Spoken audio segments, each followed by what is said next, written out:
ఈరోజు మల్కాజ్గిరి నుండి పోటీ చేస్తున్న బడుగు బలహీన అభ్యర్థి ఈటల రాజేందర్ గారు. మరి మోడీ గారు ప్రత్యేకంగా మల్కాజ్గిరిలో ఈటల రాజేందర్ ఉంటే గెలుస్తాడనే ఉద్దేశంతో ఇది 400 సీట్లకు మల్కాజ్గిరి ప్రప్రథమంగా అత్యధిక సంఖ్యలో వస్తున్న ఏకైక సీటు మల్కాజ్గిరి. ఈటల రాజేందర్ గారు 17 సీట్లలో తెలంగాణలో ప్రప్రథమంగా ఉండబోతున్నాడు, ప్రథమ స్థానంలో ఉండబోతున్నాడు. కాబట్టి అత్యధిక సంఖ్యలో వచ్చిన ప్రజలందరికీ, మహిళలకు, యువకులకు, మేధావులకు, విద్యావంతులందరూ ఈరోజు మేము కార్యకర్తగా ప్రతి ఒక్కరము ఇళ్లలోకి పోయి అడుగుతూ ఉంటే మాకన్నా ముందే వాళ్ళు ప్రిపేర్ అయి ఉన్నారు. మేము డిసైడ్ అయ్యాము, ఈరోజు కమలం పువ్వు గుర్తుకు ఓటేస్తాము, ఈటల రాజేందర్ గారిని గెలిపించుకుంటామని ముక్త కంఠంతో, ఏకకంఠంతో ఈరోజు వాళ్ళు చెప్పడం జరుగుతూ ఉంది. కానీ మరి ఇవాళ రెండు పార్టీలు బీఆర్ఎస్ కానీ కాంగ్రెస్ కానీ, మరి కాంగ్రెస్ పార్టీ ఒకటే కార్యకర్తలను జాయిన్ చేసుకోవడమే తప్ప ప్రచార కార్యక్రమం కానీ ఓటర్ల దగ్గరికి పోవడం లేదు. టీఆర్ఎస్ వాళ్ళు అయితే అసలే లేదు.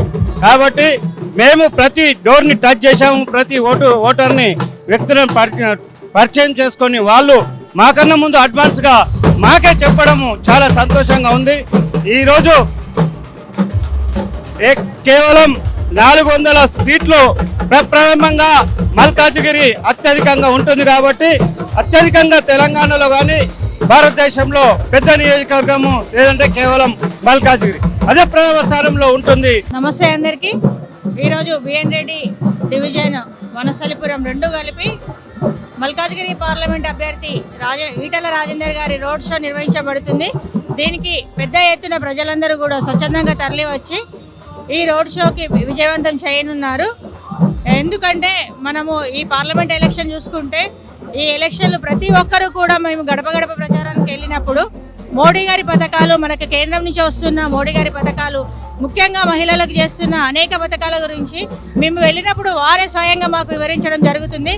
కాబట్టి ఈసారి మల్కాజ్గిరి పార్లమెంటుతో సహా 17కు 17 తెలంగాణలో మన బీజేపీ నుంచి ఎంపీ అభ్యర్థులు ఖచ్చితంగా గెలుస్తున్నారు అన్నది వాస్తవంగా జరుగుతున్న నిజం. ఇది అందరూ కూడా తరలి వచ్చి, స్వచ్ఛందంగా తరలి వచ్చి ఈ కార్యక్రమాన్ని విజయవంతం చేస్తున్నందుకు అందరికీ ధన్యవాదాలు తెలియజేస్తున్నాను. భారత్ మాతాకి జై. 2024 పార్లమెంట్ ఎన్నికలు దేశ అభివృద్ధికి తోడ్పడతాయి. దేశంలో బీజేపీ ప్రభుత్వం వస్తేనే దేశ అభివృద్ధి చెందుతుందని భారతదేశ ప్రజలకు తెలుసు. కావున మల్కాజ్గిరి పార్లమెంట్ అభ్యర్థి ఈటల గారు అత్యధిక మెజార్టీ 5 లక్షల మెజార్టీతో గెలుపొందుతారు కంపల్సరీ. 7 సార్లు ఎమ్మెల్యేగా, 2 సార్లు మంత్రిగా, ఒకసారి ప్రోడీగా, ఉద్యమకారుగా, ప్రజా సేవకుడు, జననాయకుడు, ఆపద్ బాంధవుడు, ఎల్లవేళ అన్ని వర్గాల ప్రజలకు అందుబాటులో ఉంటాడు. కులాలకు అతీతంగా, మతాలకు అతీతంగా, కులం, మతం, వర్గం, ప్రాంతం ఏది చూడకుండా అందరి వాడు సారు ప్రజాసేవ చేస్తాడు. చాలా జననాయకుడు. కంపల్సరీ 5 లక్షల మెజార్టీతో గెలుపొందుతారు సార్.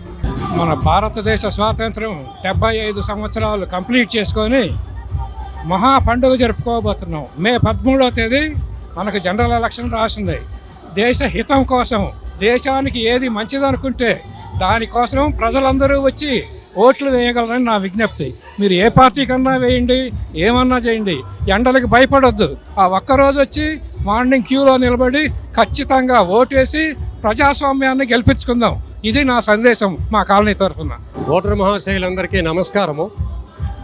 ఇప్పుడు రాబోయే ఎలక్షన్స్లో అందరికీ కూడా ముఖ్యమైన విజ్ఞప్తి ఏంటంటే, ఇళ్లల్లో కూర్చోకుండా, విహారాలకు వెళ్లకుండా, టీవీలు చూస్తూ కూర్చోకుండా తప్పనిసరిగా ఇంట్లోంచి బయటకు వచ్చి మీరు ఓటు వేయండి. తప్పనిసరిగా ఓటు వేయండి. మీ ఓటే మీ పార్టీని గెలిపిస్తుంది, మీ పార్టీ నాయకుడిని గెలిపిస్తుంది.